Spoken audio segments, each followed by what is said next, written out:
Everyone, good morning. तर आज आम्ही बनवतोय कुरकुरीत फणसाचे वेफर्स। तर हो, हे आहे फणसाचं झाड आणि आम्ही इकडे ऑलरेडी 3 फणस काढून ठेवलेले आहेत जे की थोडे कच्चे आहेत आणि फणसाचे वेफर्स बनवण्यासाठी ना आपल्याला कच्चेच फणस लागतील। सो इकडे आई आम्हाला फणस चिरून देते सो दॅट आम्ही इझिली त्याच्यामधले गरे काढू शकतो। तो बहिणीची आई ना मला दाखवते की गरे कसे काढायचे ह्याच्यामध्ये, कारण की मी हे फर्स्ट टाईमच त्यांना बनवायला हेल्प करत होती। तर हे बघितल्यानंतर मी पण लागली कामाला, घेतली तेलाची बाटली, हाताला चांगल्यापैकी तेल लावून घेतलं सो दॅट की फणसाचा जो चीक आहे तो आपल्याला हाताला चिपकणार नाही। आणि अशा प्रकारे मी चालू झाली कामाला।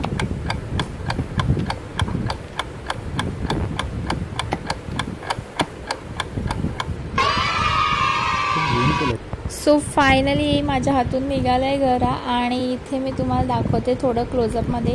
ह्याच्यामधली बी आपण रिमूव्ह करणार आहोत आणि इथे फणसाचं जे मांस असतं ना, म्हणजे गरे, ते घ्यायचे आहेत आपल्याला। आणि तुम्ही बघू शकता किती सारा फणसाचा इकडे बाजूला कचरा झाला आहे, सगळे ते साफ करायचं नंतर। त्याच्यानंतर आपण फटाफट ह्याला असं ना लांब लांब चिरून घ्यायचं आहे, जसे आपले कुरकुरे कसे असतात ना स्ट्रेट असे वर्टिकली, ह्याला आम्ही चांगल्यापैकी कापून घेतलं आहे।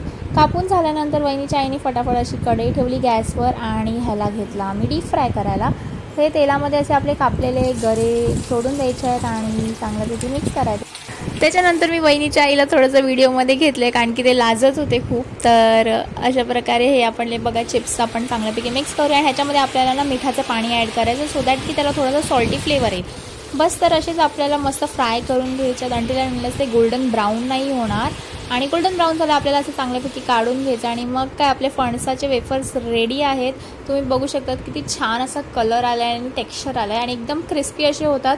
तुम्हीसुद्धा हे चिप्स आणि वेफर्स जे काही तुम्ही म्हणतात ते नक्कीच ट्राय करून बघा आणि व्हिडिओ आवडल्यास माझ्या चॅनलला लाईक, शेअर आणि सबस्क्राईब करायला विसरू नका। Okay, bye.